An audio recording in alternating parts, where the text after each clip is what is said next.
All right. Happy Thursday.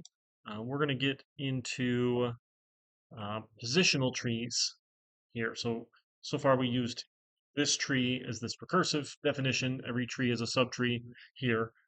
If we want, we can give someone positional access to our tree like we did with our positional linked list. Right? You can hold on to a position and you can manipulate that particular position, which seems like it'd be useful when we just start throwing data in, like with this entry. I've got some number of children.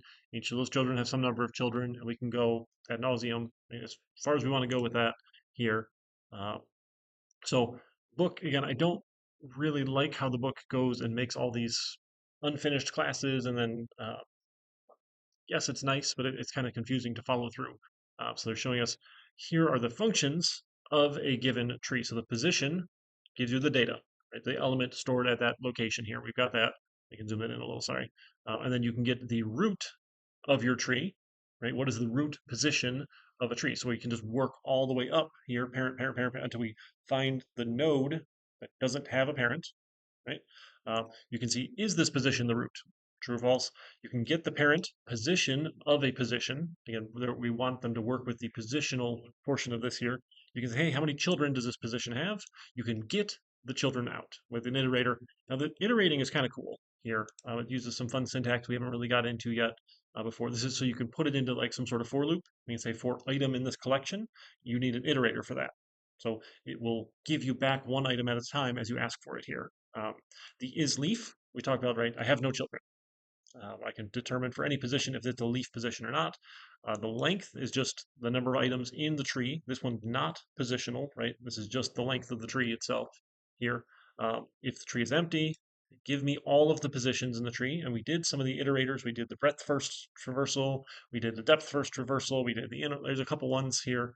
So you can get all of the positions out, and then we can have an iterator itself for all the positions in the tree, not just the children of that given position here.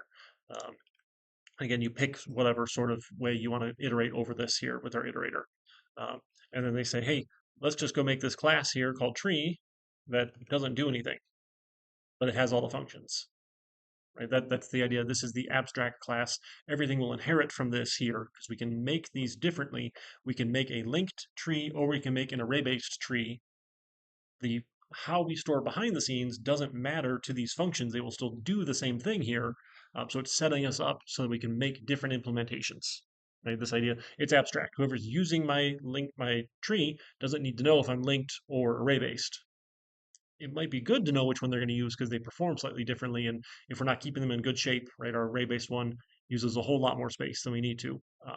But you get to go pick which specific implementation you want later on for the depth and the height here, right? The height of a tree or the particular depth or the level that we're at here.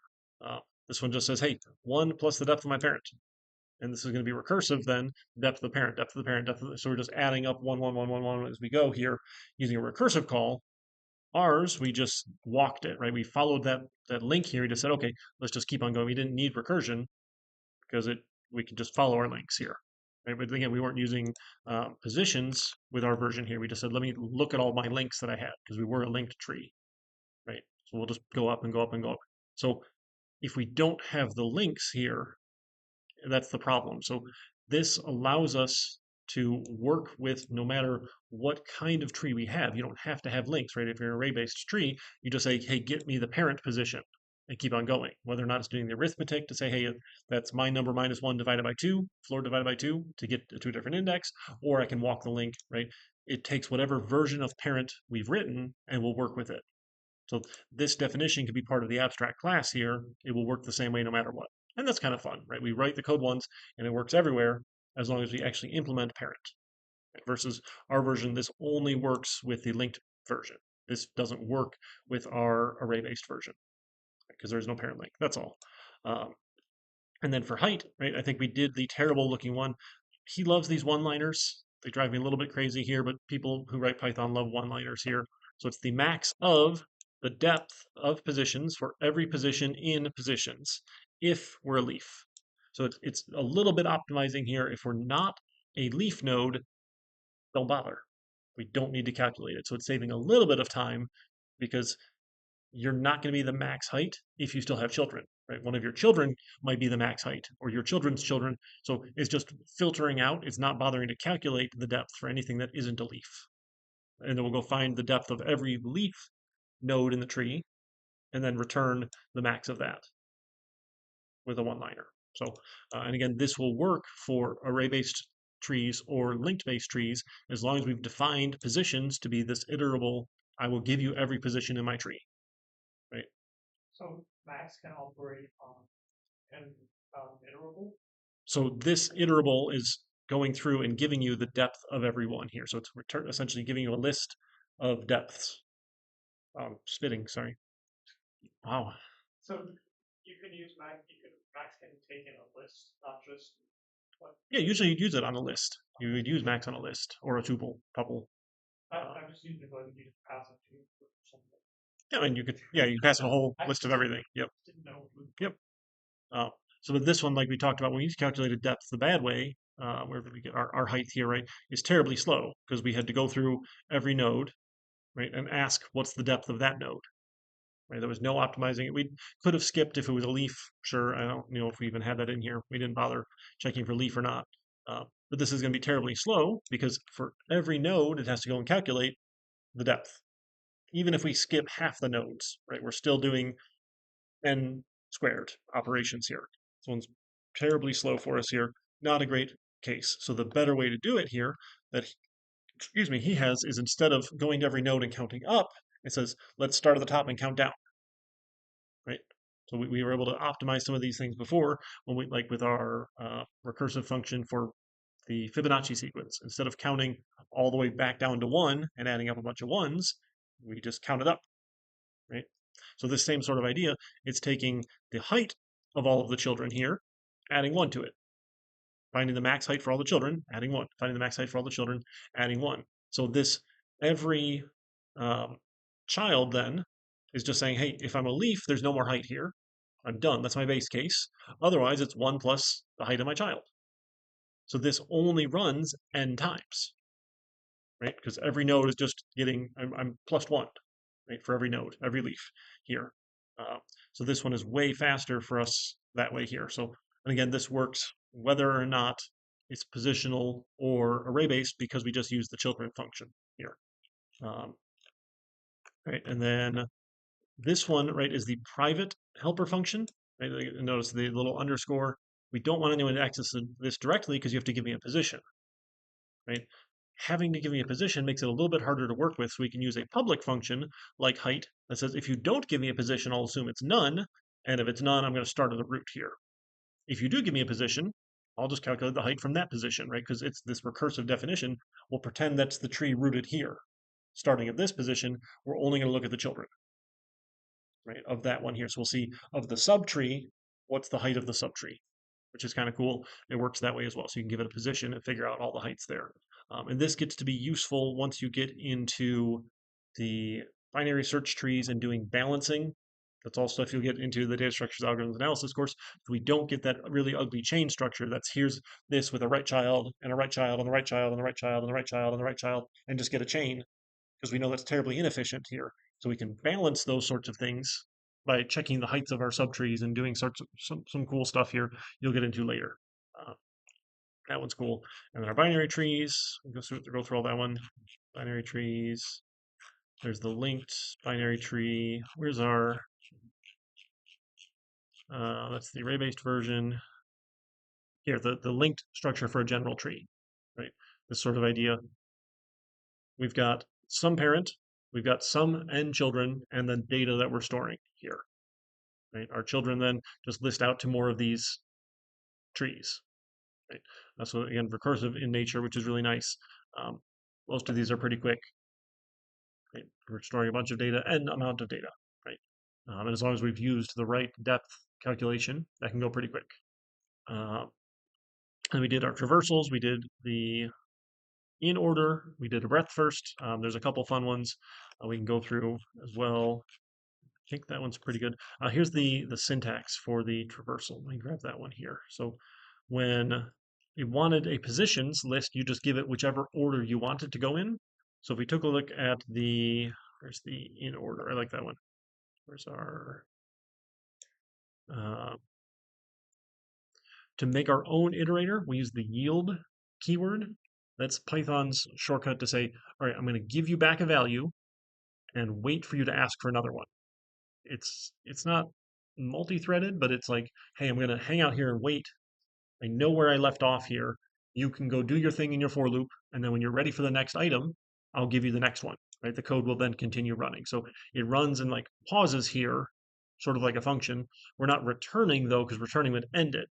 Yield just says, okay, I'm going to give it back, sort of like I am kind of returning it, but I'm going to keep on running here uh, until we're done, which is really cool. There's our pre-order, post-order. Where'd it go here? In order. This is the one.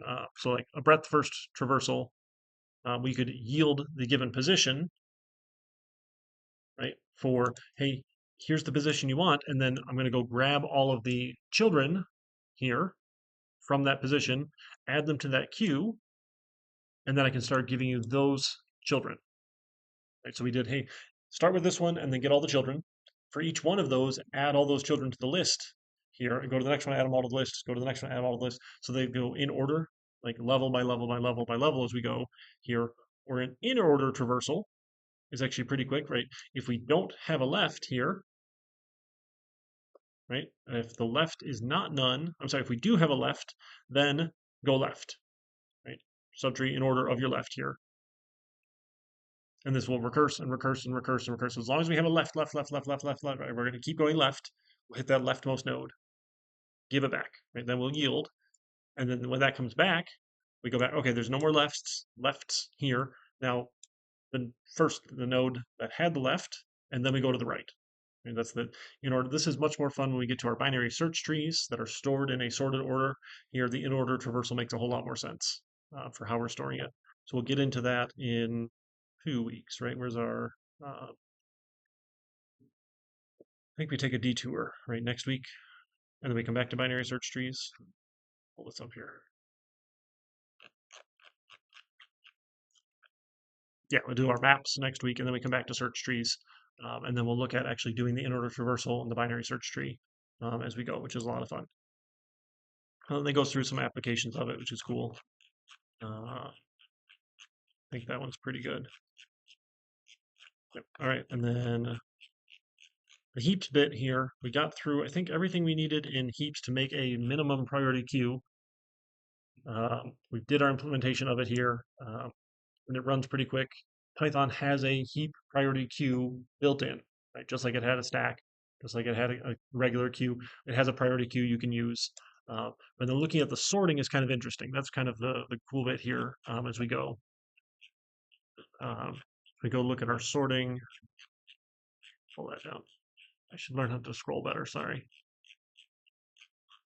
I don't think the bookmark keys work here. So last semester, we spent a little bit of time looking at this basic selection sort. Go find the smallest thing, put it at the front, and then find the next smallest thing, put it front plus one. Find the next smallest thing, put it at front plus two, on and on and on. So this one is terribly slow because we have to look at all n things every single time here, right? So n times n, right? Whatever it happens to be here, it's n squared. For n items, we have to do it n times, right? So this is a terribly slow way to sort things here. You can go slightly faster with an insertion sort, where we start at the beginning and we say, okay, now we're sorted, and let's, as we find items, put them back into this sorted order as we go. So it's slightly faster. It's still, in the worst case, still n squared. So if a list is reverse sorted here and you want to sort it, then it has to go to the end, bring it all the way to the front. Go to the n minus one, bring it all the way to the front minus one. Go to the n minus two, go to the front minus two. So it does a lot of back and forth here. But best case, if it's already sorted here, it's just an operations. It just has to look, okay, you're good, you're good, you're good, you're good, you're good, you're, no movements here. Now, most of the time we don't care about best case. Again, that's probably not going to happen most of the time. Why would we sort a list that's already sorted here? But on average, it's going to perform a little bit better here, but still, could be n squared operations for our worst case. So not ideal. Right? We're probably most of the time going to get something slightly better, but we still are going to be this n squared range here for our sorting.